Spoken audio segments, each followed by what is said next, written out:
the Hawthorns. If you lived in the elegant town of Crestwood, their name hung over you like a crown. They were not merely wealthy, they were untouchable. 3 generations of shipping, real estate, and oil money cemented them as the richest, most powerful family in town. Their mansion wasn't just a home, it was a palace sprawling across acres of sculpted lawns, fountains dancing like ballerinas, chandeliers glittering like constellations. And at the head of that dynasty stood Charles and Eleanor Hawthorne, the king and queen of Crestwood society. He, a titan of business with a smile sharp enough to cut diamonds. She, a woman as regal as the chandeliers themselves, ice and grace woven together. They had everything money could secure. But no amount of riches could shield them from secrets. It began innocently, or at least appeared so. The Hawthorns had 2 children. William, the heir apparent, polished and disciplined, and Isabella, the bright jewel of the family, adored at luncheons and whispered about in society circles for her beauty. Both carried the Hawthorne name like armor. But Isabella carried something darker too. It wasn't wealth she craved, she had bathed in diamonds since birth. It was freedom. A taste of life that wasn't choreographed by her mother's instructions and cut into place by her father's ruthless reputation. At every gala, every press photo, Isabella smiled beside her parents, gowns draped across her shoulders like chains. And then came Daniel Mercer. Daniel was not born into Crestwood's chessboard. His father was a banker, not poor but certainly not Hawthorne rich. Daniel was clever, ambitious, working quietly as an associate in Charles Hawthorne's financial empire, often expected to vanish into the background like a servant in a kingdom. But Daniel had something Crestwood's elite rarely did: warmth. A boyish charm lit by sincerity, a smile that cut through marble halls not with arrogance but with disarming ease. He noticed people. He noticed Isabella. At first it was fleeting. Meetings in the Hawthorne Tower, polite nods in marble corridors. Then longer glances across cocktail receptions when no one else paid attention. Then witnessing each other at their most tired, she leaving galas too late at night, mascara smudged with exhaustion, he buried in stacks of reports when all the heirs and socialites had long gone home. The sparks nobody else noticed began to spread. One summer evening at a charity event hosted in the Hawthorne ballroom, Isabella slipped onto the balcony for air. The chatter of socialites dimmed behind her, and she leaned over the railing, the night sky above her darker than the jewels at her throat. Trying to escape the kingdom? A voice teased softly. She turned, Daniel Mercer holding a glass of water instead of champagne, his tie loosened rebelliously. His smile was gentle, not mocking. She laughed quietly. Maybe I am. But you can't tell anyone. The princess isn't supposed to feel trapped. I don't think you're a princess, he said softly, eyes steady. I think you're a prisoner. The words sliced deeper than he meant, and yet she didn't deny it. That moment was the beginning. Over weeks, stolen moments layered into something irreversible. A walk down quiet streets no one from Crestwood watched. Shared coffees in corners of town her family never would venture. Glances so potent at galas she felt her pulse pounding in fear that others might notice. Daniel saw her in ways no one dared to. He spoke with her of books, art, music, not balance sheets or market deals. And slowly, secrets bloomed, kisses hidden in parking lots, letters folded delicately, smuggled in handbags, phone calls at midnight, voices hushed as though wealth itself might be listening. Isabella, adored daughter of the richest family in town, was in love. Not with another millionaire. Not with the heir of another dynasty. With Daniel Mercer, the banker's son, the junior associate, the man who should have remained invisible. And for months no one knew. Until one night at the Hawthorne Masquerade Gala, their secret cracked. The mansion shone brighter than a palace, music swelling in golden halls, hundreds of masks dancing. Isabella, glittering in silver, slipped into one of the side libraries for air. Daniel followed minutes later, mask pushed up, heart racing. They didn't speak, they didn't need to. Their lips found each other's like magnets, their embrace desperate as violins sang through the walls. But Isabella didn't know the door hadn't shut fully. She didn't know a shadow had passed by, her brother William, heir of Hawthorne, pausing, frowning. And as William stood in shocked silence, recognition burning through him, he knew instantly. If this secret came out, it wouldn't just be Isabella's reputation. It would shake the richest family in town to its gold-lined bones. William Hawthorne did not immediately storm into the library that night. He was his father's son, cold, calculating, patient. He simply stood there in the shadowed corridor, mask half tilted, watching long enough to see his sister melt into Daniel Mercer's arms, long enough to see her smile with a softness she never wore in their marble palace. It wasn't just a kiss. It was intimacy too dangerous to be explained away. He turned silently, walked back into the glow of the gilded ballroom, and poured himself a glass of scotch with fingers tighter than crystal could bear. The heir of Hawthorne knew then. His sister wasn't simply playing with scandal. She was detonating a bomb beneath their name. The next morning, Isabella found her brother waiting on the terrace. He stood like their father always had, back straight, eyes stern, silence heavy. She instantly knew he had seen. "Will," she started cautiously, her voice breaking with nerves. "We need to talk." He cut through her words sharply. "Do you have any idea what you're doing?" Isabella's throat tightened. "Oh, I'm living. For once I'm living. Daniel cares for me, not for our money." "You think that matters?" William snapped, his voice low and vicious. "You're a Hawthorne. Everything you do ripples through this family, through business, through reputation. Do you know what will happen when father finds out? When mother reads it and whispers across Crestwood luncheons?" Her chest ached. "I don't care." "Oh, don't you?" he hissed, stepping closer. "Because I do. I've fought to carry this name with dignity, to be heir to everything he built. And you," his tone cracked with anger, "you'll destroy all of it for a clerk's son and midnight stolen kisses?" Isabella's tears burned, but she lifted her chin with defiance. "For love, Will. Something you've buried under shares and suits." The slap of truth landed hard. William's jaw clenched. For a moment, her words pried beneath his armor, but he shoved them away. His life was duty. Hers would be no different. "You'll end it," he ordered coldly. "Tonight. Write him a letter. Burn the rest. If you don't, I will." Her chest heaved. "You'd betray your own sister?" "I'd betray anyone before the Hawthorne name," he spit bitterly. "Don't test me, Isabella." And with that, he stormed back inside, leaving her shaking by the terrace railing, the morning sun suddenly cold against her skin. That evening, as chandeliers glittered over another stiff family dinner, William's words sat like chains around her. Her mother, radiant in pearls, spoke idly of luncheon gossip while her father grunted over business reports, yet every smile Isabella faked was brittle. She looked up once to see William watching her across the table, eyes sharp, jaw tense, silent threat. When dinner ended, she slipped quietly to her room and wrote Daniel a letter she didn't mean to send. "They know. Or they will soon. We must be careful." But when she saw him that night, waiting for her on the quiet back garden path, the letter remained folded in her pocket. "I can't breathe in that house anymore," she whispered, trembling in his arms. "They're closing in on us." Daniel brushed a hand across her cheek. "Then let me take you out of it." "Run?" she whispered, half frightened, half tempted. "If that's what it takes," he murmured. "What's a fortune, a crown, if you're suffocating inside it?" His words were fire to her frozen heart. But William's warning echoed too, "When father finds out." And father did find out. It was inevitable. Crestwood thrived on whispers, and one whispered rumor at the club was enough to catch Charles Hawthorne's ear. A friend leaned too close and murmured, "Your daughter, seen lingering far too often with your junior associate, Daniel Mercer." That evening, Charles summoned his daughter to his study. The air itself seemed heavy. He sat behind a mahogany desk like a judge awaiting confession. Isabella entered, gown trailing, hands trembling. His voice was cuttingly calm. "Tell me the truth, Isabella. I taught you lies always rot slower than honesty. Are you involved with Mercer?" Silence suffocated her throat. She thought of denying. But his gaze was iron. Finally she whispered, "Yes." Charles exhaled, slow, deep, like a man calculating the value of an empire in one breath. "Do you have any idea what you've done? This family feeds hundreds of lives, balances billions on its shoulders, and you're jeopardizing it for a dalliance." "It's not a dalliance," Isabella cried. "It's love." His hand slammed the desk so violently pens rolled. "Love is compliance. Love is alliance. That's what built this dynasty.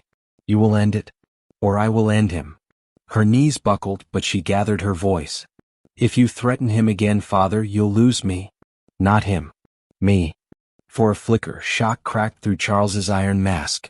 His daughter had never defied him, never thrown fire back. But then, with a cold exhale, his steel returned. Then perhaps I never had you at all. The words ripped deeper than he knew. That night, Isabella laid in bed staring at gold-leafed ceilings, her chest hollow with grief. Daniel had shown her warmth. Her brother and father had shown her what loyalty to wealth cost. She didn't know yet if she was strong enough to burn a dynasty. But she knew she couldn't kill her heart quietly, not anymore. And in Crestwood, where whispers traveled like sparks, her secret was already spreading. The richest family in town was about to fracture. Crestwood thrived on two currencies, money and gossip. And when rumors slipped from golden halls into manicured gardens, they spread faster than oil across a marble floor. By the third week after Charles Hawthorne confronted Isabella, the whispers were no longer quiet. They fluttered through country clubs, hissed during luncheons, sparkled under chandeliers at society dinners. She's been seen leaving the servants' wing late at night. With him? Impossible, she's a Hawthorn. Her poor father. The dynasty's jewel tarnished by an associate. Their words were cruel, but the cruelest part was that none of them knew the truth was even darker. Isabella hadn't ended it. She had tried, staring at Daniel's face in quiet gardens, whispering, "We have to stop." But her will always collapsed when he touched her hand, when his eyes cut through the lifeless weight of her world and lit something human inside her. She loved him. She knew it now. But as the affair deepened, so did the danger. Charles kept Daniel in his employ, but with cruel calculation. He buried him in impossible workloads, shifted him closer beneath his eye, testing for weakness.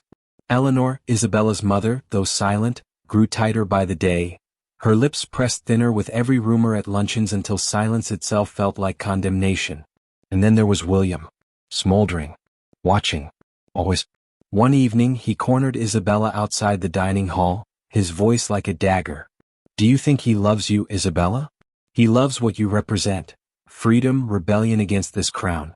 But when the weight of this family crushes him, he'll vanish. And you'll be left queen of ashes." She spat tears at him. Better ashes than this prison of gold. But part of her trembled because William's words pressed against fear she couldn't banish. The fear grew sharper the night the first proof leaked. A young maid in the Hawthorne estate stumbled into one of Isabella and Daniel's stolen meetings. She gasped as Isabella pulled carelessly away from his embrace, lipstick still smudged at the corner of her mouth. The girl swore silence, fear of dismissal strong, but servants, especially frightened ones, always whispered eventually. And whisper she did. Within days, a low-level tabloid notorious for chasing Crestwood scandals printed a headline, "Hawthorne heiress caught in midnight tryst? Banker's son named inside source claims." The story was thin, crafted from gossip, but the headline alone was dynamite. Charles nearly destroyed the breakfast table when he read it, his fist slamming so hard crystal glasses shattered. "Do you want to ruin us?" he roared at Isabella, his face purple with rage. "Do you want this family dragged through the gutters by mongrels who snap photos in alleyways?" "I didn't feed them the story," Isabella cried. "But I won't deny it either, I love him. And nothing you threaten will change that." "You'll marry strategically," Charles seethed. "Nothing else. And tonight you will appear at the Astor Gala on the arm of Jonathan Price, the son of a senator. Smiling. Radiant. Utterly loyal. Or so help me, Isabella, Daniel will vanish from this town before dawn." Isabella's stomach twisted with nausea. Jonathan Price was wealthy, eligible, and insufferably dull. When she tried to resist, her father's gaze darkened with finality. She had no choice. That evening, diamonds weighed heavy against her neck as Jonathan Price smirked stupidly at her side. Cameras flashed, Crestwood gossiped. Charles looked smug across the ballroom. For an hour Isabella played her role, smiles brittle, hands trembling behind silk gloves. And then, Daniel walked in. He wasn't meant to be there. He only worked as an associate. The Astor invitations were reserved for the city's elite. But he had been summoned on some financial errand by a Hawthorne ally, unaware the gala was a trap. Their eyes locked across marble floors. His face stricken. Hers shattering. Jonathan leaned down, whispering, "Is that the banker's son?" His words dripped with disdain. Isabella snapped then. Every facade cracked open in that instant. She tore her arm from Jonathan's, diamond bracelets clattering. Gasps cut the music as she strode across the ballroom. "Daniel," she whispered fiercely the moment she reached him, voice carrying through the silence. "I can't live like this anymore." The room froze. Every socialite, every investor, every whisperer turned to watch the Hawthorne jewel, glittering in diamonds, stand trembling before a junior associate no one was supposed to notice. Charles stood at the far end, livid, his lips parting in a furious curse. William pushed through the crowd, his jaw rigid. Eleanor pressed a hand to her pearls, her face pale as marble. Isabella didn't care. For the first time in her life, she didn't care. Her voice, raw but unwavering, carried through the shocked crowd. "I love him." Every chandelier seemed to flicker. Silence shattered into hysteria, gasps, whispers, the crack of champagne flutes spilling. Jonathan sneered. Charles stormed forward, snapping at security. Reporters in the room smuggled their phones high, capturing photos, recording video. And within an hour, even before Daniel managed to spirit her out, social media flooded. Hawthorne heiress declares love in public gala. Footage showed her tearful but defiant, reaching for Daniel's hand while cameras snapped frantically. Crestwood erupted overnight. Half the town hissed scandal and disgrace, sneering that the richest family would collapse from its rotting jewel. The other half whispered something more dangerous: admiration. Did she dare defy her own father? Did money mean nothing anymore? For Charles Hawthorne, this wasn't romantic rebellion. It was war. And he was prepared to burn Daniel Mercer to ash before letting his empire crack under scandal. The Astor Gala still buzzed across Crestwood like a haunting. By dawn, every paper carried the story, plastering Isabella's face beside Daniel's in grainy clips. Hawthorne princess shames her dynasty. Secret affair confirmed. One tabloid stretched the truth with savage delight. Richest family torn apart by banker's son. But in the mansion, silence reigned, an eerie, suffocating silence before inevitable storm. Charles Hawthorne summoned Daniel to his study that morning. The room smelled of cigars, mahogany, and rage. Behind the desk, Charles sat like a titan, his hands clasped, his eyes shards of glass. Daniel entered quietly, spine straight but pulse thudding. "You," Charles began without greeting, "have ruined my daughter's life." Daniel swallowed but held his ground. "With respect, sir, I love her. I never wanted scandal, I only love." Charles sneered icily. "Love doesn't feed empires. Love doesn't carry shareholders or fund mansions. Love is weakness, Mr. Mercer. And weakness destroys dynasties. Do you know what Crestwood sees now? A Hawthorne jewel muddying her bloodline with a clerk. Do you know what that costs me?" Daniel's fists tightened at his sides. Calmly he said, "If you see your daughter as nothing more than an asset, then maybe she deserves better than your name." For a moment, the insult hung in the air like shattered glass. Then Charles leaned forward, his voice dropping to a promise of violence. "You'll leave her. Today. You'll walk away before the city eats her alive, and before I destroy you. And I will destroy you. With one phone call, I can crush your career, poison your family's name, erase you from Crestwood until you're nothing but a cautionary whisper." Daniel's jaw clenched. "Erase me if you want. But I'm not leaving her." Charles rose slowly, towering in fury. "Then you'll regret it." By that afternoon, Daniel's termination papers arrived. Word spread instantly: Mercer fired in disgrace. His bank blacklisted him, his accounts flagged. His landlord received anonymous offers to buy him out. He became radioactive in Crestwood overnight. Isabella watched in horror. When she confronted her father over dinner, standing tall against his mighty sneer, he dismissed her with cutting calm. "You chose him. Very well. Then you will both learn what it means to live without us." Her mother, Eleanor, finally spoke, her voice trembling, her eyes pooling. "Isabella, I warned you, this family only survives by control. You cannot fight him. Come back into line before this ruins you." But Isabella, for the first time, met her mother's eyes with a steadiness the older woman rarely possessed. "Maybe ruin is the only way I live." William, watching silently from the side, seethed with restrained fury. "You'll regret this." Daniel can't shield you when the weight of this family crushes in. You call it love, Isabella? His voice cracked with disdain. I call it suicide. But Isabella refused to bow again. That night she packed a small suitcase, slipped past the marble foyer heavy with oil paintings of ancestors, and walked down the back gardens where Daniel waited beneath shadows. They rented a small loft downtown, bare brick walls replacing chandeliers, floorboards creaking where carpets once silenced footsteps.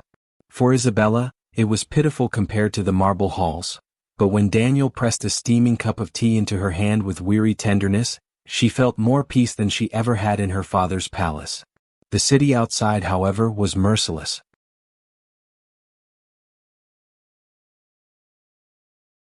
Paparazzi camped on the sidewalks, photographing them at groceries, mocking her cheap dresses now that jewels were gone.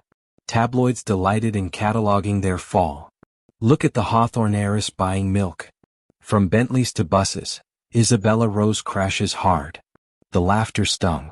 But Daniel's quiet presence steadied her. One night, after vicious headlines, he pulled her close. Let them laugh. What matters is I've got you, and you've got me. Isabella collapsed into his chest, sobbing. Not of regret but of fear. Because her father wasn't finished. She knew Charles too well. She was right. Weeks later, a scandalous article surfaced, not about her but about Daniel. It dredged up fabricated whispers. Daniel Mercer's father once embezzled funds. The son repeats the sins. Old papers bent, fake documents leaked. Charles had pulled strings to blacken Daniel's family name, making him appear a man of deception rather than loyalty. Daniel read the papers silently, jaw locked. He's coming after me through bloodlines. Isabella's heart shattered. They clung to each other in their loft while outside the city fed like wolves. But amid ruin, something was changing. A few voices rose in defense. A Crestwood columnist wrote, "Perhaps what threatens Hawthorne wealth isn't betrayal, but love that refuses to be bought." Online, thousands shared Isabella's whispered gala words, "I love him." For many they became a quiet anthem. And though fire still burned around them, the richest family in town was indeed shaking. The scandal refused to fade. For the first time, the Hawthorne name no longer meant unquestioned respect. It meant cracks, shame, fragile power. And Charles realized, horrifyingly, that his empire was trembling not because of rivals, but because of his own daughter's rebellion. The loft Isabella and Daniel now called home was modest on the surface. Tea-stained wallpaper peeling near the kitchen window, street lamps buzzing loudly outside. But to her, it was both sanctuary and battlefield. She was free, no pearls scraping her throat, no marble walls echoing her footsteps. But she was also hunted. Every morning, Crestwood's newspapers carried her name with a sneer. Exiled heiress seen carrying groceries. Mercer romance sinks further, family images in ruin. Yet beneath the mockery something unsettling rippled. Division. Crestwood was used to bending to Hawthorne power, but now whispers of dissent stirred. On the lips of maids and merchants, clerks and commoners, a dangerous admiration spread. She left wealth for love. She chose him. Maybe money isn't enough after all. The fracture widened after a downtown charity supper where Isabella volunteered. Photographs of her, apron-tied, hair simple, serving food to the poor sparked fury in her father's circle. "Look at her," one senator's wife hissed over champagne. Dragging the Hawthorne name into kitchens like a peasant. But online the reaction was opposite. Her image, smiling gently as she ladled soup, went viral. People began to say, maybe she's more than a scandal, maybe she's an example. Charles Hawthorne responded ferociously. At dinner in the mansion, he slammed his glass so violently wine splashed onto Eleanor's silks. They cheer her? For service? While mocking me in editorials. She will not drag my empire through morality plays. Eleanor, pale, whispered carefully, "Charles, perhaps the harder you fight, the stronger she looks." Her husband froze, then glared. "So you suggest I fold? Allow my daughter to shame us?" "I suggest," Eleanor's voice trembled, "what if she's not wrong?" That was the moment Charles realized fracture didn't just lie in Crestwood. It lay inside his own home. Meanwhile, William raged like a storm barely contained. His father's heir, his family's loyal soldier, he seethed that Isabella had undone work he'd spent a lifetime tightening. Yet fire burned inside him not only as fury for the name but as jealousy. For in Daniel's defiance, William saw a freedom he secretly craved but never admitted. Late one night, William cornered Daniel downtown outside a bar. Rain sliced the air, puddles glowing with neon. His fists clenched. "You think this fairy tale ends well?" William spat. "You think you'll carry her against us all? She'll break under it, Mercer, you'll break with her." Daniel's eyes flashed but his voice remained calm. "I love her, William. That's something you can't bury me for." William's bitter smile cracked. "Love is weakness. Father taught us that." Daniel stepped closer, steady in the rain. "Then maybe your father was wrong." The words struck William harder than he let show. For nights, they echoed while he stared at ceilings gilded with wealth, yet slept restless under it. Still, loyalty bound him. He fed his father details, strategies, counsels for all-out ruin. Spite covered envy. In the streets, hostility grew. Daniel lost job offers instantly when his name appeared. Isabella received cruel letters and gilded envelopes. "Return to your place before you are nothing." Some shouted at them openly from carriages, spitting, "Hawthorne shame." Yet for each sneer, 3 voices whispered awe as they passed. In markets, in crowded trams, people gravitated toward them with eyes saying, "Thank you, for proving money isn't everything." One night, as they sat on the floor of their loft eating takeout, Isabella broke into laughter. The first real, unchained laugh since scandal had begun. Daniel looked at her, bemused. "What?" he grinned. "This," she breathed. "Day-old noodles. Broken floors. Your smile. It feels more like home than that mansion ever did." His eyes softened and he kissed her forehead. "Then let's build this into everything." But shadows loomed still. Charles pushed his claws deeper. He maneuvered reporters into their neighborhood, fabricated new accusations against Daniel. Debts, false affairs. He leveraged political allies to blacklist Isabella from events. At a Crestwood banquet, Charles stood tall and declared to the elite, "If my daughter insists on drowning, let her. But let us cut the dead weight from the dynasty before she drags us all down." Shock rippled.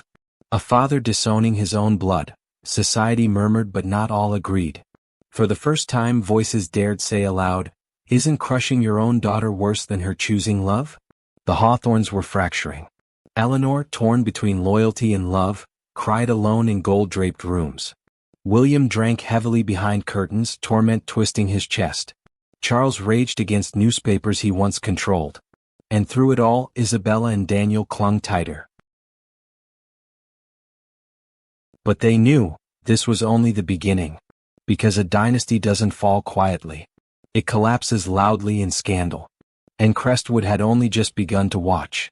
The Hawthorne mansion became a fortress under siege, but the enemies weren't at the gates. They were in the dining room. The long mahogany table, once the stage for unity and strategy, now dripped tension like poison. Charles barked orders, Eleanor sat quietly with reddened eyes, William snapped bitter comments, and Isabella's empty chair gaped like a wound. For Crestwood, the Hawthorns had always been a monolith. Impeccable, dignified, untouchable. But now, society was watching fissures split in real time. At luncheons, women whispered not just about Isabella, but about Charles himself. "Did you hear? He disowned her publicly. Awful man. I'd never admit it, but what kind of father sacrifices his daughter for money?" And among younger Crestwood voices a new chant burned, love over lineage. Freedom over fortune. For the first time the Hawthorns weren't just feared. They were doubted. Charles doubled down. Control was his language. He mobilized lawyers to attack Daniel's family, pushing old bankruptcies back into headlines. He dictated press statements filled with venom calling Daniel a parasite and Isabella wayward. He even considered petitioning to legally cut her out of inheritance. At night, alone in his cavernous library, he poured glass after glass of bourbon, his empire's glow beginning to feel like ash in his chest. Yet still he couldn't relent. To yield meant exposing something he had built 3 generations to hide, the fragility of his dynasty. Eleanor saw it all. She gripped silence like pearls, but it cut her throat. She remembered holding Isabella as a baby, gentle and fiery, long before the weight of society wore chains on her wrists. And though she never defied Charles aloud, cracks formed in her gaze. Charles, she whispered softly one night, her voice trembling while he signed papers. "We are devouring ourselves. Our daughter, she is happy. Can't you see?" His head snapped up, eyes blazing. "Happiness is not legacy, Eleanor." Her eyes glistened. "Neither is our cruelty." But he turned back to his pen. "And William?" He spiraled. Every party he attended, every club meeting, men leaned close with chuckles. "Your sister, ruining the family name." He bore humiliation with gritted teeth. The golden heir mocked for shadows he didn't cause. At first he lashed out, drinking heavily, fists and bar fights. But behind fury was something even darker: conflict. He looked at Daniel and Isabella's raw love and felt acid envy that he could never name. He wanted to despise Daniel outright, but each time he heard Isabella's laugh slip free, unshackled, unforced, something inside him ached that he had never given anyone that freedom himself. Then the unthinkable happened. At a Crestwood evening banquet, Eleanor wavered. When one senator's wife hissed, "It's disgraceful. Isabella cavorting in a loft with that boy," Eleanor suddenly, shockingly replied, "At least she is loved." Silence fell. Glasses froze midair. Charles's head swiveled slowly, fury searing his face, but the damage was done. Eleanor had spoken publicly. A queen defending her exile. The newspapers the next morning printed it gleefully. "Mother of heiress breaks silence. At least she is loved." Crestwood society erupted. Some gasped at Eleanor's betrayal of her husband.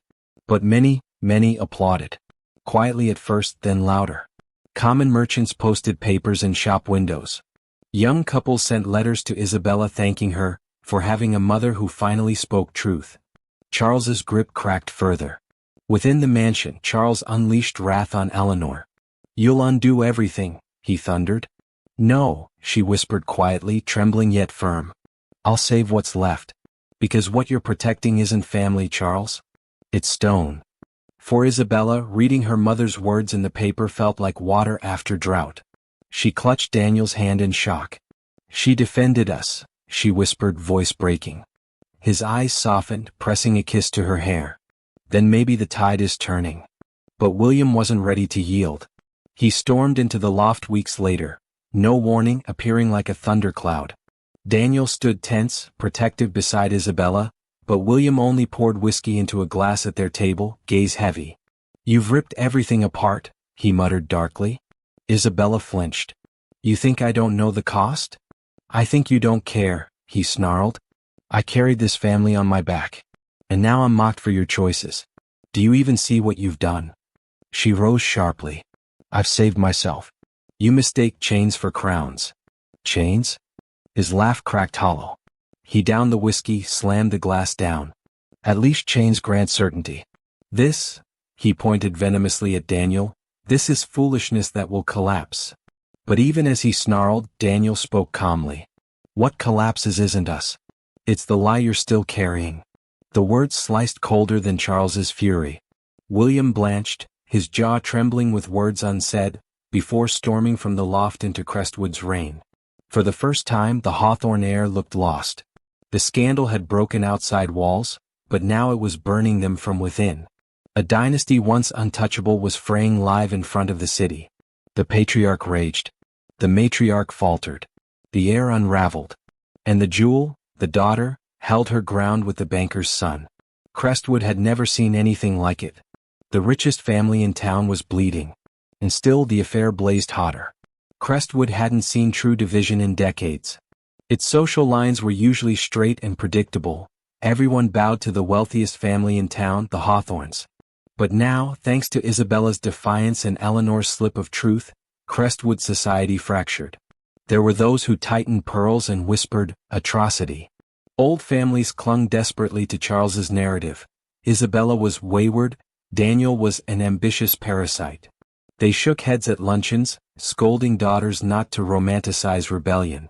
But on the other side, voices younger, humbler, quieter, admiration grew. Shopkeepers taped Isabella's photo on bulletin boards. Students scribbled her words into notebooks like slogans. Love before legacy became chalk graffiti near the train stations. For the first time, the Hawthorne walls weren't admired. They symbolized the very chains the younger generation despised. Charles Hawthorne was enraged. "This is an infection," he roared at William and Eleanor one night, pacing the leather carpets in his study. "It spreads faster every day she opens her mouth. Crestwood was once united. I won't watch my empire be mocked because of one daughter's lust." Eleanor's voice cracked with exhaustion. "It isn't lust, it's love." Charles slammed his fist on the desk, trembling the crystal decanter. "And you stop spreading weakness. Do you want Crestwood to think the Hawthorns are sentimental fools?" William, pale but grim, stepped forward. "Then crush them. Bankrupt Mercer's family. Seize their holdings." But Charles cut him off. "I already have. He survives only because people feed him sympathy." The thought made William pause, his jaw clenching. Something shifted behind his eyes, envy tangled with guilt. He didn't admit it, but Daniel's resilience gnawed at him more deeply than Adrian's pride. Daniel wasn't supposed to survive this long. Yet each day he stood tall, holding Isabella without shame. And William, burdened with wealth, felt weaker than the man his father tried to erase. Meanwhile, Isabella and Daniel found themselves unwilling figureheads. At a cresting wave of gossip, they were invited, quietly at first, into community meetings. Activists organized speeches about freedom from wealth's tyranny. People begged Isabella to speak. She resisted. "I never meant to be a symbol," she whispered to Daniel one night in the loft, candlelight flickering over cardboard moving boxes. "I just fell in love." He looked at her firmly. "Symbols are just souls who dare what others don't. You've become their proof, Isabella. Don't fear it, guide it." So she did. For the first time, Isabella spoke publicly not just of her love but of Crestwood's inequality. Standing on a humble wooden crate in the downtown square while reporters crowded, she said, "I never set out to shame my family. I only set out to breathe, to live without velvet chains around my neck. If they call me ruined for this, I accept it. But I am ruined in love, not in submission. And for me that is salvation." Her words rippled through the crowd. Cheers erupted, echoing down marble boulevards. That evening, papers printed her speech with venom, but younger publications across neighboring towns splashed it with admiration. Isabella Hawthorne, the woman who refused to bow. Charles's fury became nuclear. "This is not scandal anymore," he whispered venomously as he stared at the newspaper headline across his vast breakfast table. "This is sedition." And he decided to escalate. Through political allies, he began crafting new laws targeting Daniel's community work. Permits revoked for housing projects, donations lost in bureaucratic webs. He spread pressure on landlords, evict them. He whispered in banks, freeze accounts. Slowly, Daniel and Isabella's life grew brittle.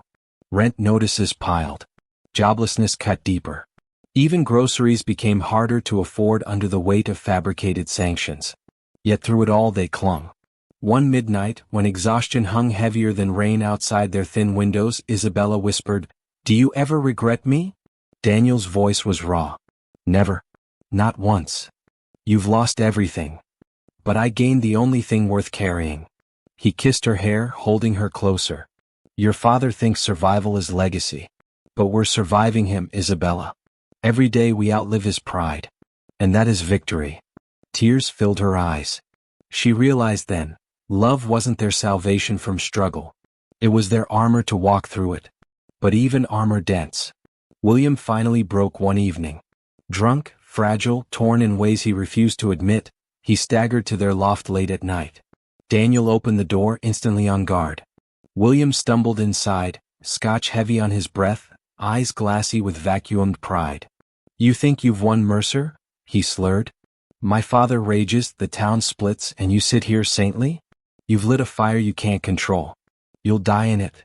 Daniel stepped forward. "Maybe. But at least I'll die in truth." William's laugh cracked into something like a sob. He turned to Isabella, eyes desperate. "Don't you see? He'll grind us all into ash. You may. This isn't rebellion, it's suicide with flair." Isabella's voice didn't shake anymore. "No, Will. This is life. The one you're too afraid to touch." His lips parted, pain raw, but he fled into the night without another word. And as Isabella stood trembling in Daniel's arms after her brother left, she knew then. This wasn't just a scandal. It was a war for the soul of their family. and Crestwood, divided and watching, waited breathlessly to see who would break first. Charles Hawthorne was a man who built empires by reminding the world he could outlast anyone. Competitors went bankrupt not because they were weak, but because Charles decided they ought to be. And he had decided Daniel Mercer would not simply bend, he would break. He summoned allies at the club, polished, sly, brimful of rage disguised as charm. Banker's son, he muttered over cigars and whiskey, thought he could sprint against dynasties. Let's see how well he runs with stones tied to his ankles. Within days the trap snapped tighter. Daniel was implicated in a fabricated fraud scheme. Old documents mysteriously found in archives bore his name on approvals he had never signed. News outlets, fed the story by Charles's reach, ran headlines accusing him of siphoning company funds while still working under Hawthorne employ. Mercer, not just lover but thief? Hawthorns betrayed twice, first by daughter, then by clerk's son. Daniel read the papers with a calm face, but Isabella saw the storm in his eyes. They won't believe this, she whispered desperately. They don't need truth, he said quietly, voice tight. They need his word. And he's Charles Hawthorne. That's heavier than a courtroom. Court summons arrived swiftly. Within weeks, Daniel faced hearings for charges that could bury him, not simply erase his livelihood, but his freedom. For Isabella, panic cracked her heart. She stormed into her family mansion, fury shaking her voice as she confronted her father in his study. How can you, she demanded. How can you poison the world against him with lies you've spun out of smoke? Charles stood calm, hands behind his back. Because, my daughter, protecting a family requires extraction of rot. You attached yourself to weakness. I remove weakness. Her voice cracked. He is not weakness. He is love. No, Charles's eyes burned with certainty. Love is fleeting. Legacy is eternal. And I will protect mine even if it means burying yours. Isabella fell to her knees before the desk. Then bury me with him. Because I won't live your version of eternity. For the first time, Charles's jaw trembled, not with compassion, but disbelief. He turned away, unable to stomach her defiance. Leave, he growled. Until you remember whose blood runs in you, leave my sight.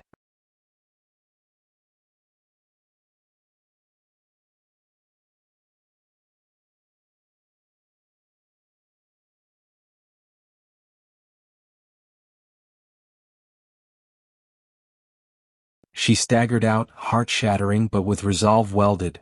Her father would not stop. He would grind Daniel into prison and let Crestwood laugh at their ruin, unless she shattered his power another way. Meanwhile, Eleanor faltered more.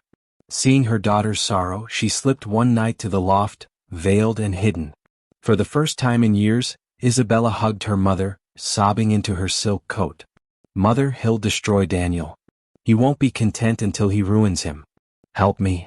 Eleanor's eyes filled with tears. My darling, every time I defended you, I've been punished in walls of silence. But I cannot watch Charles kill your soul.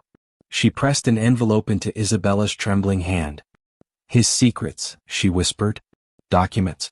Deals no one knows, buried bribes, accounts offshore. He keeps copies. I couldn't steal them, but I memorized enough. If Crestwood knew, his legacy would crawl. Isabella stared, stunned. Mother? Be careful, Eleanor breathed. If you use this, you burn him.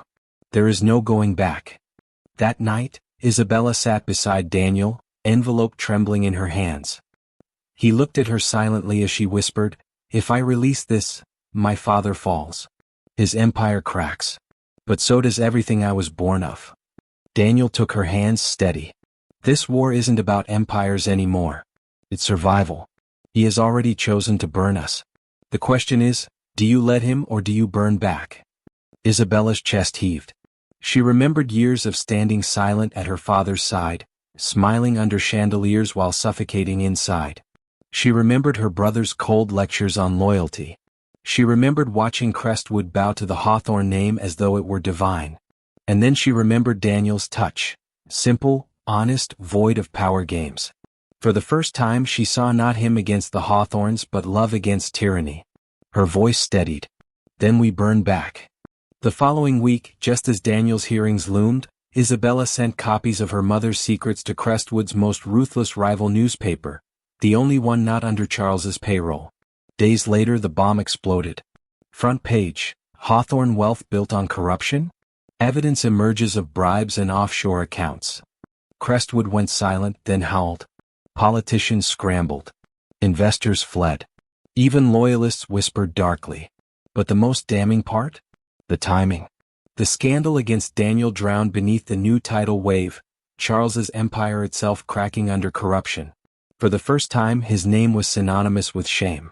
Charles slammed his desk when the papers arrived, his roar echoing down marble halls.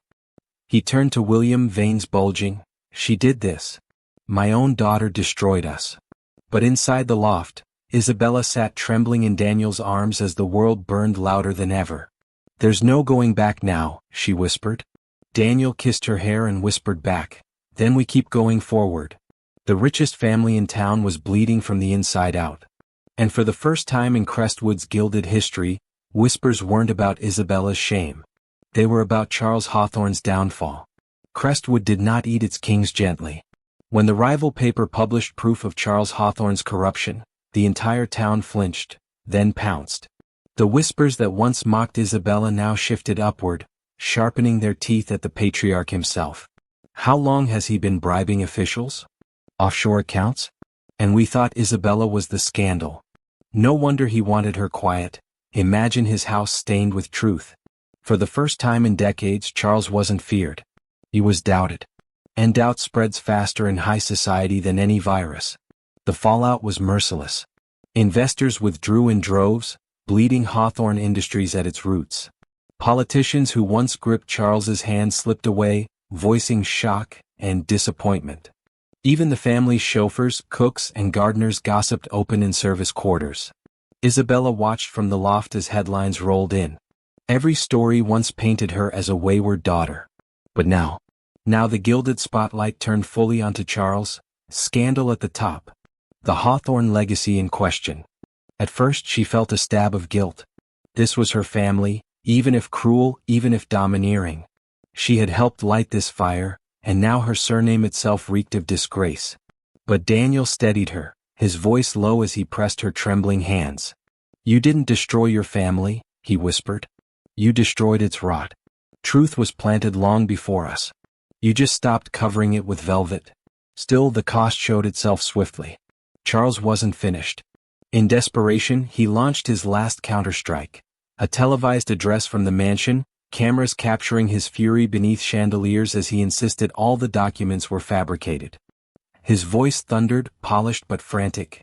I built this dynasty with discipline. My daughter seeks revenge through lies because she was seduced by a parasite. But the image cracked. He looked aged, hollow, his eyes panicked behind fire. And Crestwood saw streams of truth running under his denial. One headline summarized it bluntly, "The King Sweats." Inside, Eleanor broke openly at last. Standing with cameras gone, she told Charles quietly, "Your empire is ash. All that's left is pride and you're choking on it." Charles glared at her, but his hand trembled on the decanter. He poured whiskey with shaking fingers. Alone for the first time in a lifetime. And William? The heir was cornered. On one side, duty to a father's crumbling reign. On the other, the gnawing recognition that his sister had spoken truth while he had clung to lies.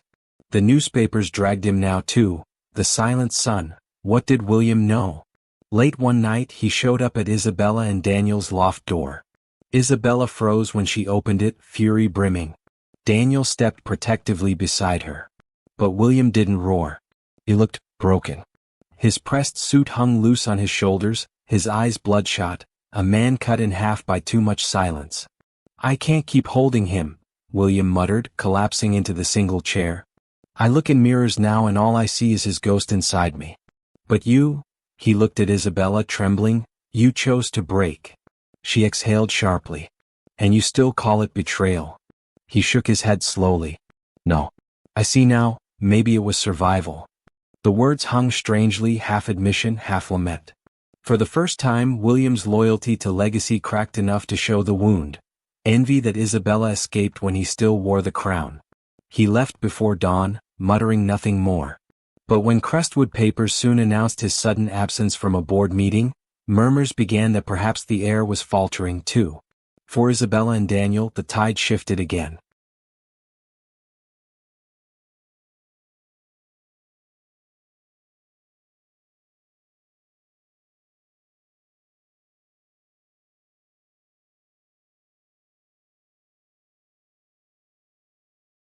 The community that once spat at them now gathered protection. Local business owners refused to serve paparazzi. Neighbors dropped warm bread at their door instead of taunts. Women in town began slipping messages into Isabella's bag. "Thank you for proving daughters aren't possessions." One afternoon in the downtown square, Isabella and Daniel were approached by a young woman no older than 20, shaking. "I left," the girl whispered. "My fiancé, he was cruel, but my parents said to suffer for respect. But then I saw you. I saw you choose love. And I walked away." Tears pricked Isabella's eyes as Daniel's hand tightened around hers. They were no longer simply scandal. They had become revolution, at least for the quiet souls who had watched silently for years. But if Crestwood began to turn, the Hawthorne mansion grew darker. Charles's empire continued to hemorrhage. Articles now sought answers from Eleanor. Her gentle words at luncheons painted her sympathetic, almost saintly against his fury. Some even speculated openly, was the queen always trapped? Eleanor, walking gardens alone beneath wilting roses, knew whispers were dangerous but couldn't bring herself to regret. Her children were splitting away, her husband burning, yet a piece of her soul finally breathed. Charles, however, plotted still. If the war of reputation couldn't finish them, he would make the affair physically dangerous. "Love thrives on sympathy," he muttered at the empty study windows. "Then let's strip their safety." And with that vow, Charles began planning not just influence, but force. The richest family in town wasn't simply shaken, it was cracking open for all the world to devour.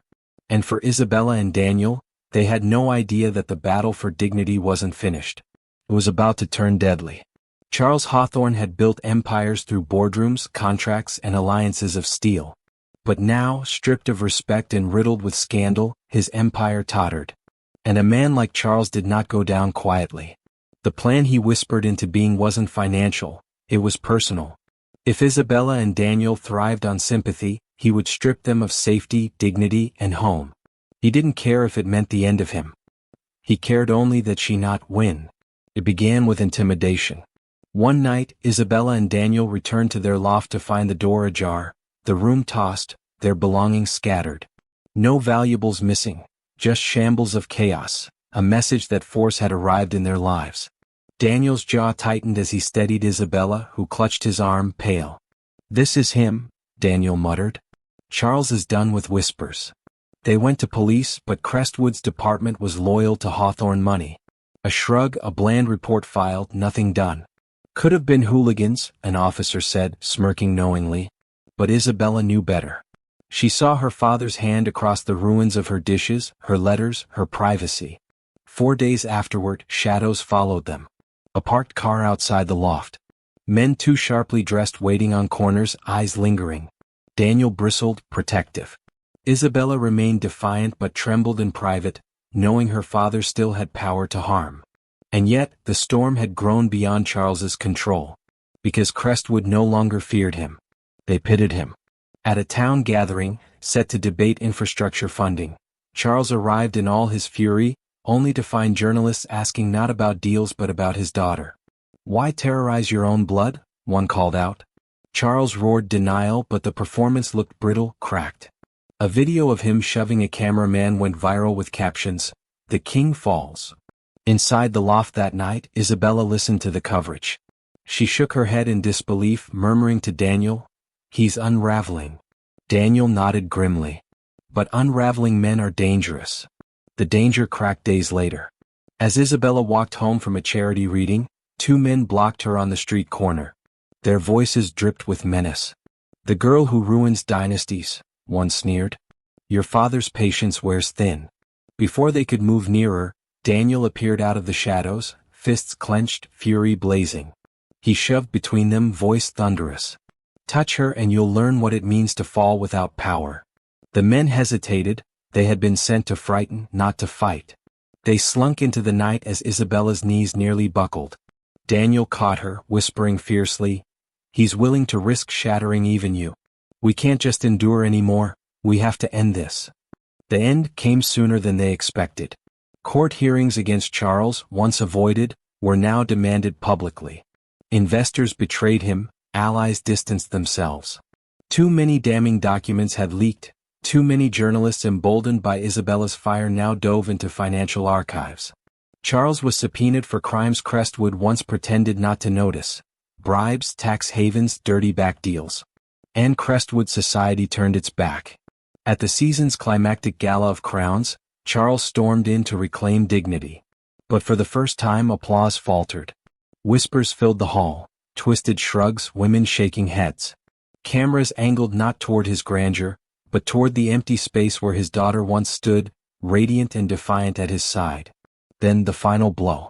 That evening, while Charles tried to toast his enduring empire, doors swung, and in walked Isabella and Daniel, uninvited, hand in hand.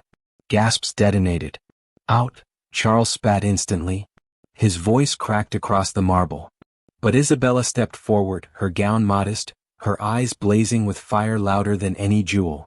Her voice soared across the hall. "You taught me love was weakness. You told me legacy was worth more than living. But look at you now, alone, detested for your cruelty while the town cheers us for our honesty. You call us ruin. I call us truth. And truth outlives gold." The room erupted in whispers, cameras flashing furiously, every guest wide-eyed. Charles staggered, veins red in his face, but even he, master of intimidation, realized he had lost the crowd.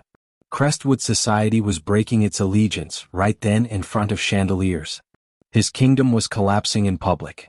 Daniel spoke next, his voice firm but calm. "You nearly destroyed me with lies. You nearly destroyed her with threats. But you can't buy fear forever. People see now. And they're not with you, they're with us." That a smattering of applause broke from the back of the hall. Then louder. Then thunderous. The ballroom shook with it. Cheers not for Charles Hawthorne, Crestwood's king, but for Isabella, the jewel who had smashed her own pedestal, and for Daniel, the man she chose without apology. Charles's lips parted. For once no words came. William stood nearby, eyes dark but glimmering something new. Sympathy? Envy? Perhaps both. Eleanor quietly dabbed tears with her handkerchief, too fragile to speak but silently defiant at her husband's downfall. Photographs of that night spread like wildfire. Headlines screamed, "Heiress declares revolution. Ballroom crowd turns on Charles Hawthorne." Clips of Isabella's fiery declaration blasted across screens for days. Crestwood had watched a dynasty collapse in its very palace.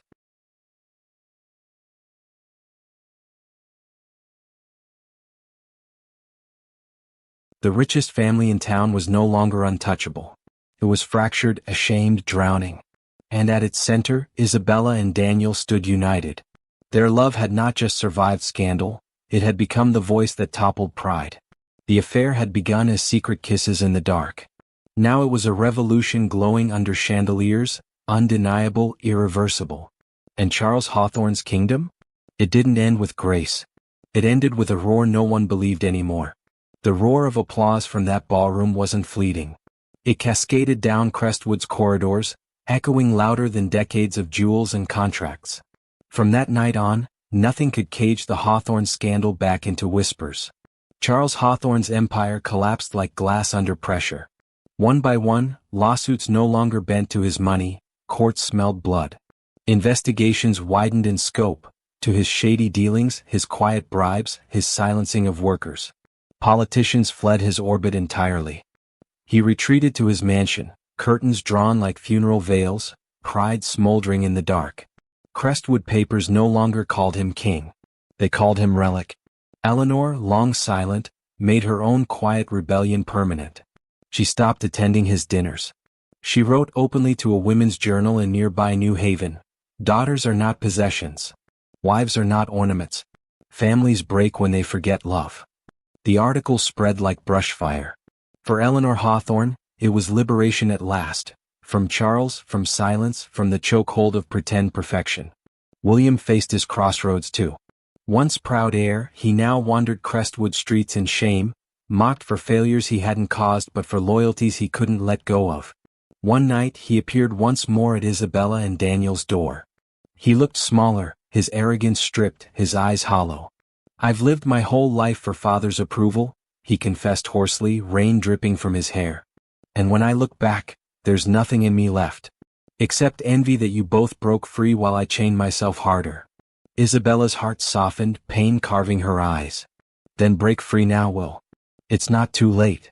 He looked at her, something like salvation flickering, but also fear. His whisper was raw. "I don't know how."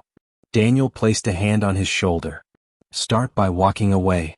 William left no promises, but when Crestwood eventually learned he had resigned his board seats and moved abroad, the town knew the dynasty's heir had abandoned the throne. And Isabella? She became what she never set out to be, a voice heard farther than Crestwood. She spoke not of wealth but of freedom, not of rebellion for scandal's sake but of choice, dignity, and daring to love beyond chains. Her speeches filled town squares. Her defiance wrote itself into headlines far outside her city. The heiress who chose truth. What money cannot silence. With Daniel at her side, she no longer trembled.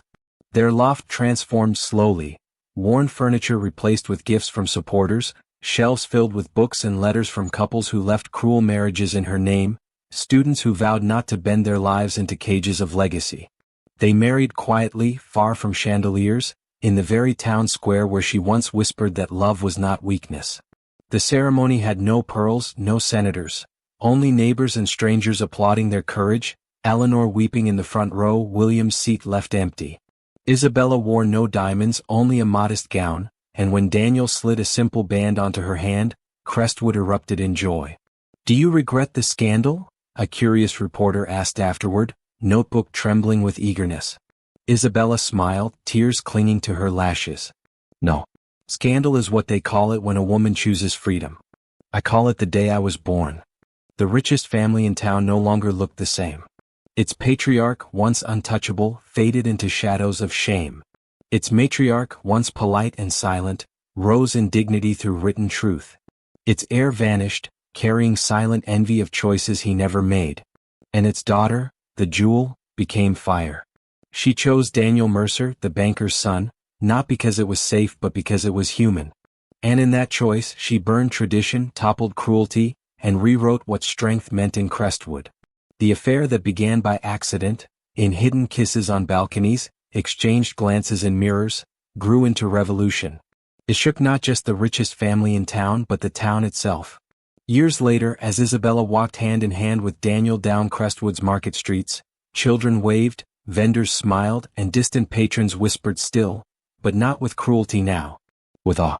"She's the one who said no to gold. She's the one who chose love." And the richest family in town? It was never the Hawthorns. Not anymore. It was Isabella and Daniel, the ones who chose each other when the world screamed they could not. The scandal that was meant to end her became the story that finally set her free. Broken heart crown.